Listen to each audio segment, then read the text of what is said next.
On June 13, 1944, the advanced aircraft carrier Taiho departed from Tawi-Tawi anchorage in the southwestern Philippines. It was accompanied by its sister carriers Shokaku and Shokaku, along with various cruisers and destroyers, all under the command of Vice Admiral Jisaburo Ozawa. These vessels moved northeast alongside other elements of Japan's first mobile fleet. By June 15th, U.S. forces were advancing on Saipan in the Marianas. The fall of Saipan and nearby islands marked a serious loss for Japan, as it brought American bombers within reach of the Japanese home islands. In response, Ozawa planned Operation Eigo, a strategic counterattack designed to draw the American fleet into a position favorable to the Japanese. The goal was to defend Saipan and deliver a decisive blow to U.S. naval forces. However, Ozawa's plan faced two major obstacles: the weakened state of the Japanese Navy and a critical shortage of fuel. Japan's fleet had already suffered heavy losses at Midway, Guadalcanal, and other key battles. Though diminished, Ozawa believed the remaining carriers and battleships could still execute his plan. Fuel shortages, worsened by American submarine attacks on Japanese merchant ships, forced the use of crude Borneo oil, which caused damaging fumes and engine problems. Undeterred, Ozawa proceeded with his plan. The Japanese assembled a formidable force: 9 carriers, 5 battleships, 10 heavy cruisers, 2 light cruisers, and a number of destroyers. This first mobile fleet faced the powerful U.S. 7th Fleet under Admiral Raymond A. Spruance, which included 15 aircraft carriers, 7 modern battleships, and 956 carrier-based aircraft, double the Japanese air strength. Concerned about a possible Japanese move against Saipan, Spruance prepared for a major confrontation.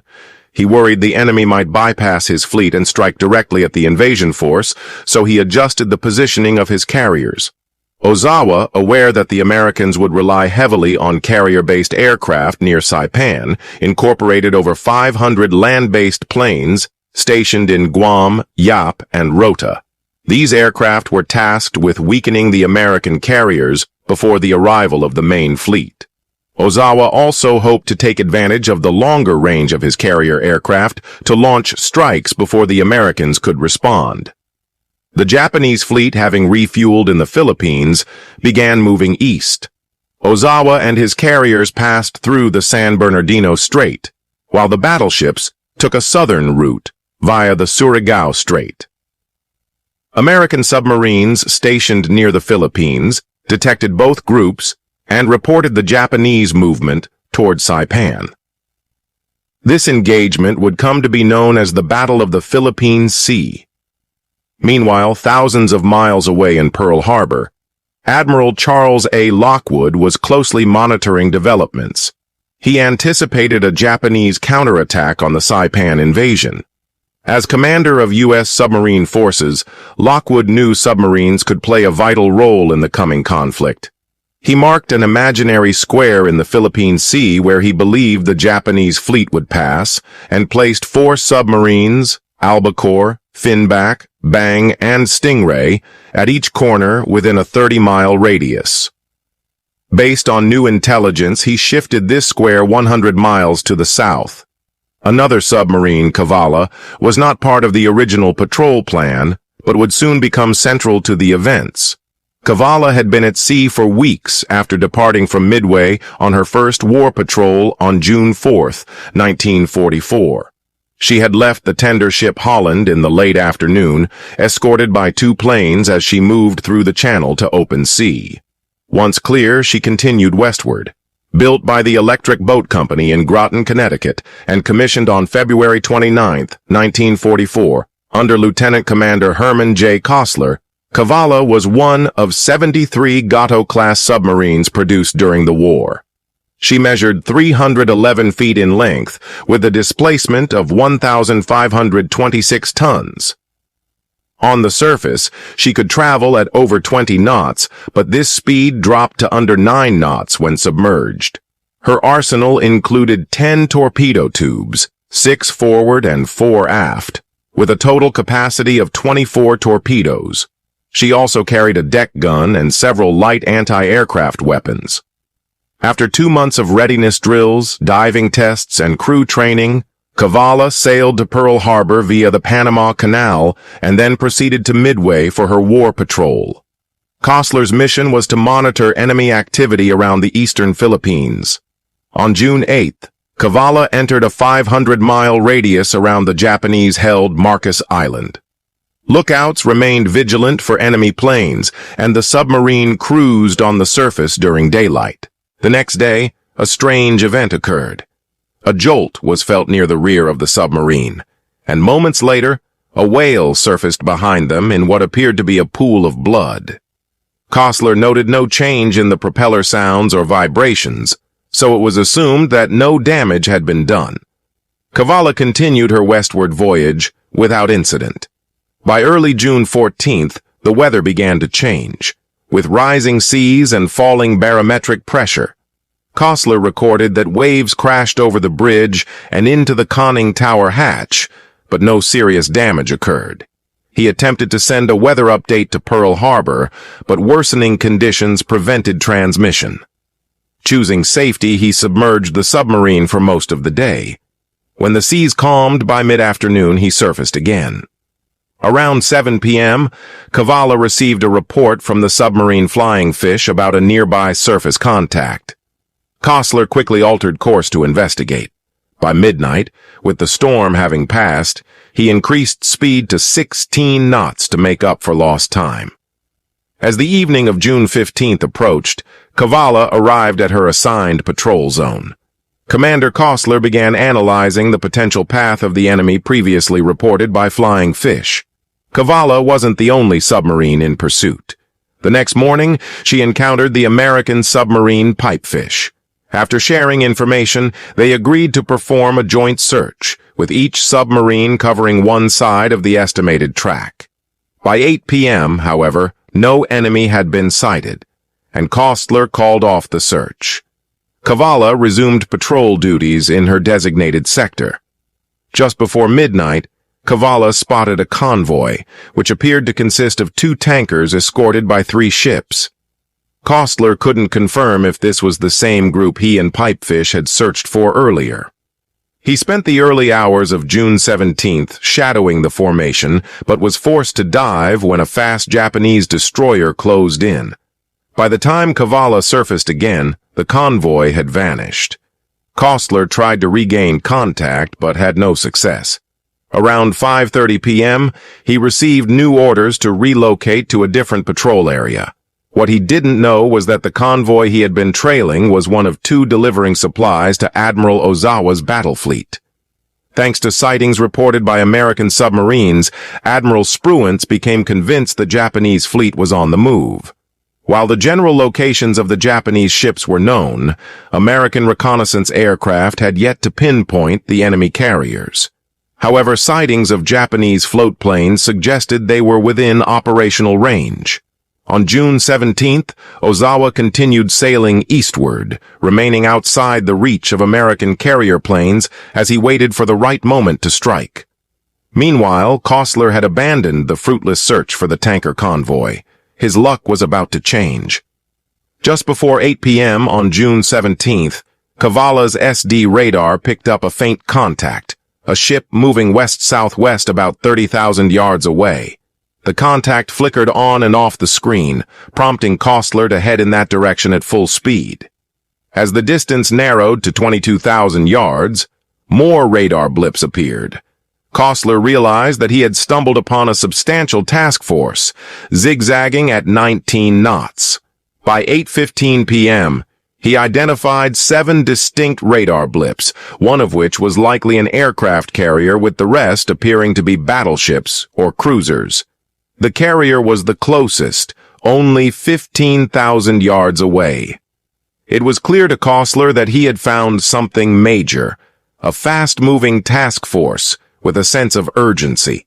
Since no prior contact report had been made about this force, he chose not to attack, but instead surfaced as quickly as possible to transmit a report. It was a difficult decision, but he recognized the greater strategic value. By 9:30 p.m., All ships in the task force had passed Cavalla, except for two fast-moving vessels, likely destroyers. After nearly an hour of careful maneuvering, he evaded the trailing ships and surfaced to send a full contact report to Pearl Harbor. The next day, Cavalla tried but failed to re-establish contact with the task force. At 3:45 a.m. on June 19th, a low-flying aircraft passed close overhead, prompting a crash dive. Although the plane wasn't seen, its engines roared over the conning tower, terrifying the officer of the deck. Throughout the day, Cavalla spotted several aircraft at a safe distance. At 10:39 a.m., through the periscope, Costler saw four small planes circling low about 15 miles away. Moments later, sonar picked up surface ships in the same direction. Masts began appearing on the horizon under the circling aircraft. Costler called the crew to battle stations and cautiously approached the formation. When he raised the periscope again, he was stunned by what he saw. A large carrier flanked by two cruisers and a destroyer about 1,000 yards off the starboard side. Cavalla had found herself in the midst of one of the main groups of the first mobile fleet. This formation included the carriers Shokaku, Zuikaku, and Taiho, along with 3 cruisers and 7 destroyers. Costler asked his executive and gunnery officers to verify the identity of the carrier through the periscope. They confirmed it was a Shokaku-class vessel. And indeed, it was the Shokaku herself. Launched in August 1941, Shokaku displaced over 32,100 tons when fully loaded, carried a crew of 1,660, and could operate up to 72 aircraft. With time running short, Costler had to act quickly. He noted the destroyer Urikazi on the starboard side might interfere, but he chose to press the attack and deal with any consequences. Through the periscope, he recorded details about the carrier, including its distinctive radar mast and a large Japanese flag. At the moment, the ship was recovering aircraft, and the forward part of the flight deck was crowded, at least 30 planes, possibly more. What Costler didn't know was that earlier that day, the submarine Albacore had already damaged the carrier Taiho with a torpedo. Though the damage initially seemed minor, poor damage control would later doom the ship. Now it was Cavalla's turn. Costler had maneuvered into a nearly perfect attack position and only needed to raise the periscope 3 times during the approach.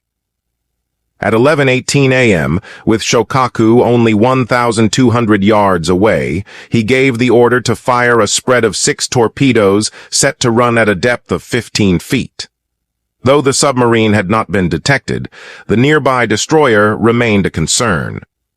With its bow directly facing the submarine and only 1,500 yards away, Costler ordered Cavalla to dive even as the torpedoes were being launched.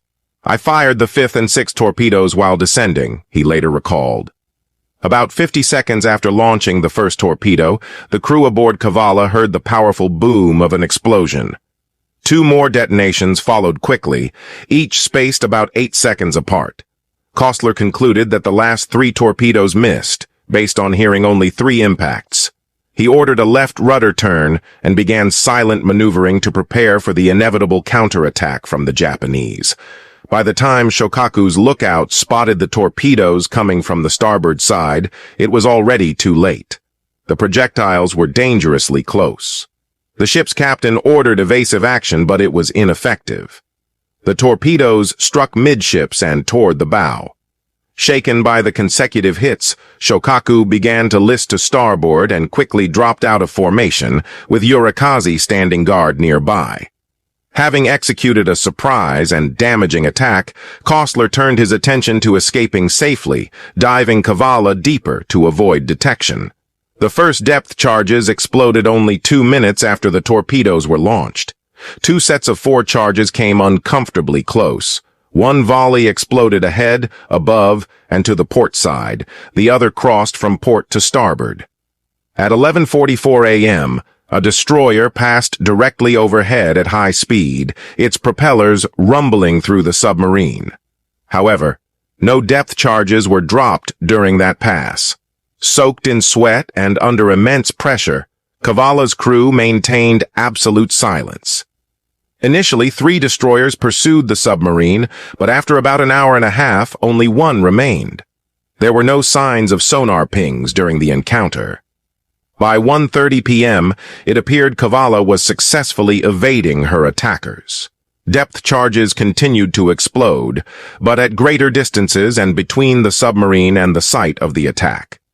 Around this time, JP, the only functioning sound detection system, picked up loud underwater noises in the direction of the strike.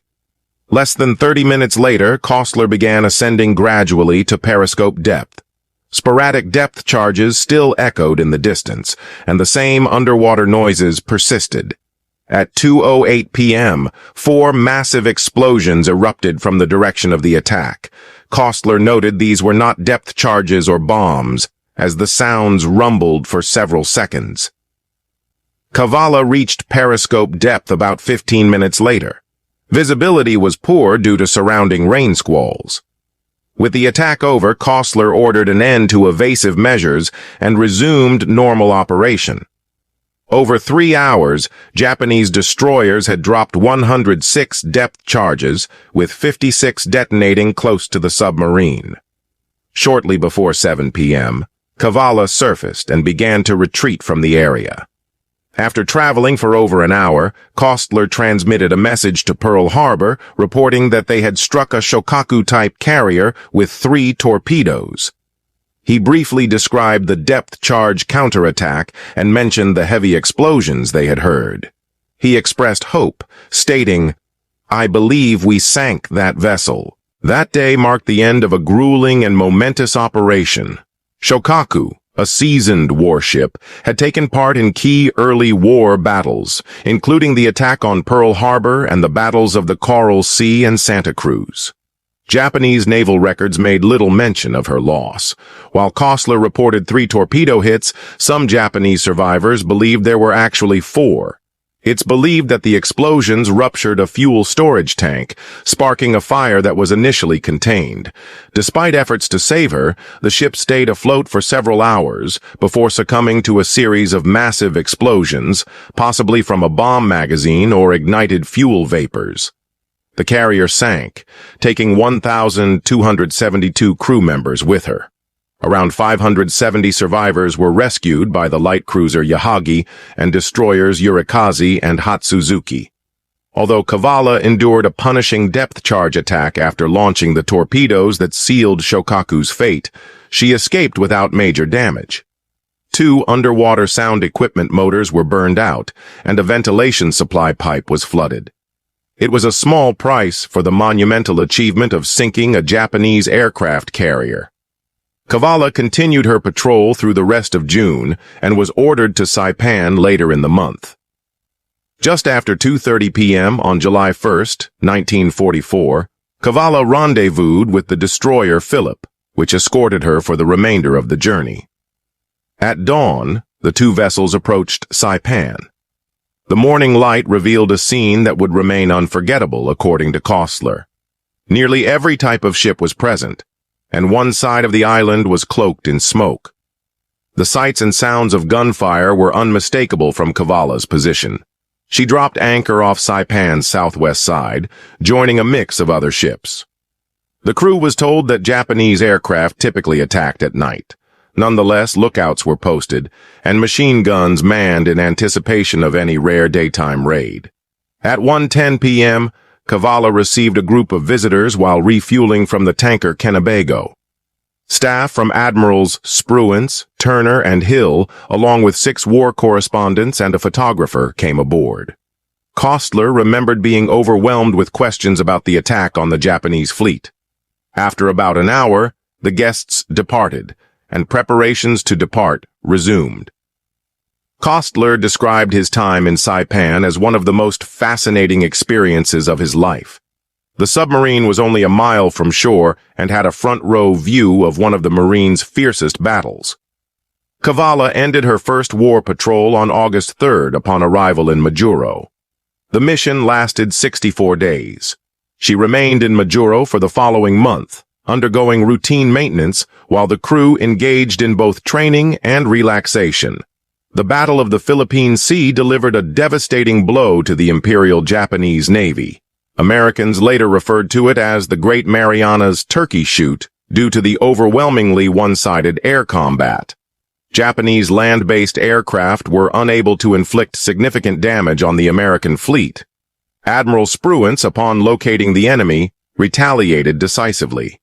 In addition to the submarine sinkings of Taiho and Shokaku, Ozawa's forces lost a third carrier, Hiyo, and hundreds of aircraft. Numerous other ships sustained varying degrees of damage. In the final days of the war, Cavalla was assigned to rescue missions off the coast of Japan. She sailed into Tokyo Bay on August 31st and remained through the official Japanese surrender on September 2, 1945. Over the course of 6 war patrols, she was credited with sinking 4 Japanese ships. Still, her most celebrated achievement remained the sinking of Shokaku during her first patrol.